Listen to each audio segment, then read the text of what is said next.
Well, let's bring in Chris Robinson. We have the managing director of TGM Institutional Services. He's joining us this morning to help us take a look at the numbers and talk currencies and treasuries. Chris, lots to get into here. Let's start right away with this jobless claims number. I feel like it continues to hit the sweet spot right here at 212,000. Right. I mean, 212, if you're worried about a big bond move, 212 is better than, if it had been 235, something like that. So, or 180. Yeah. So, and then looking right now, I'm watching out of the corner of my eye, I'm watching the 10-year futures, moving lower. So obviously people had, that's where they want for their safety valve going into this number. We had a little bit of a bounce in 10-year futures. Now we're moving back down in the direction that we have been really since December, which is lower futures, higher yield. Yeah, 10-year inching up ever so slightly here, 4.6 right now.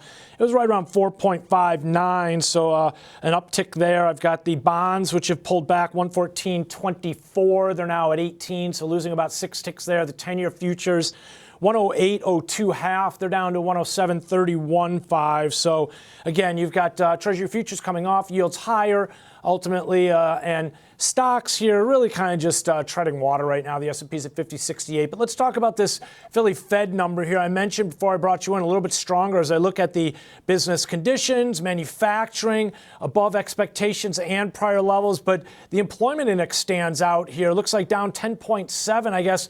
In some ways, the Fed wouldn't mind necessarily seeing employment slow a little bit, some of the strength we've seen in that area of the economy.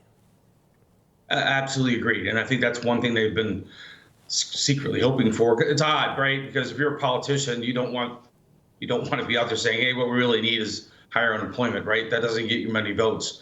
But if you're in the Fed, you're really looking for that. You're looking for the labor market to cool off. Yeah.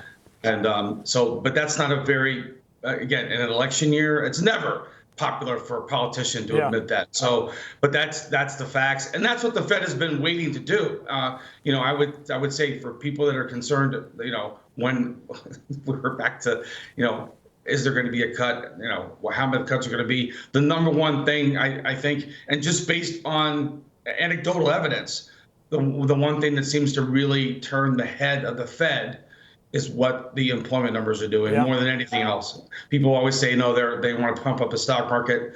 I think that their number one metric, in my opinion, for what it's worth, is what's going on in the labor market. We've talked about how they've managed to walk this fine line in terms of their efforts to keep the economy strong, right, but not too strong ultimately, and the soft landing ultimately. They've really been able to thread the needle as far as the impact that their hike and their shift to a higher rate environment has had on labor conditions. Many thought that this would be a lot more constraining than it has been. Let's talk a little bit about, though, again, the Fed doesn't necessarily want to see hotter labor conditions. They don't necessarily want to see things crater either. I think it's important to point out for the record, but I don't know if they want to see the Philly Fed manufacturing index spike up to 15.5 from 3.2, well above expectations. Business conditions, 34.3, Chris, from 30.6, it looks like. And as I look here, I mentioned employment, which is softer, but new orders, we're talking prices paid, look at this, to 23 from 3.7. I mean, this is a reflection of what we're seeing in terms of strength in the economy and some of the resilience we've seen to this higher rate environment. Yeah, I mean, numbers like that, again, give the Fed certainly reasons to hold pat. Yeah. And I think that may be the best case scenario for these gentlemen trying to decide, what to do with the monetary supply. It's just maybe that they're going to hold pat, but we keep getting conflicting. There's always layers and layers and layers. At the end of the day, what matters is price. That's why I focus on the 10-year yield. It all boils down to, I think those are the key areas. Three things you want to watch. What's the dollar doing? What's the 10-year doing? And is the S&P hanging in there, which it is. I mean, we had a 5% correction in the S&P after, a tremendous rally for not only for the past 6 months, but the past 15 months. So it was just kind of interesting to watch how people got so enraged over a 5% pullback in the S&P, a 6% pullback. And I'm talking about a pullback off the recent all-time highs, which were just 12 days ago. Yeah. So that's, at the end of the day, there's a lot of downside potential.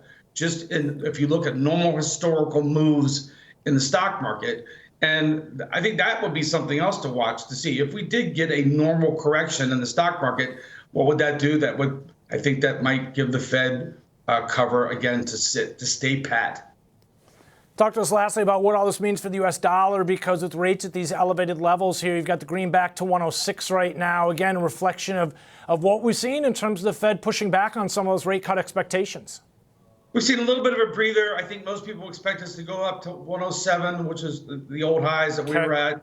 I think that's just a nice technical target that we got within about, I think, 60 or 70 ticks on the high yesterday. We're not going to go there vertically. I still think that that's a longer term concern if you're worried about what the dollar is going to do.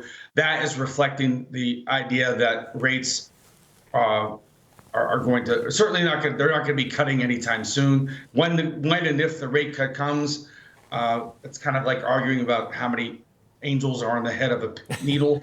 At the end of the day, if you can make money doing that, God bless you. Most of the rest of us are going to be watching the 10-year and trying to catch the next, the next reprice. And we've had a tremendous reprice in the 10-year. You take the December, the move from October to December, right?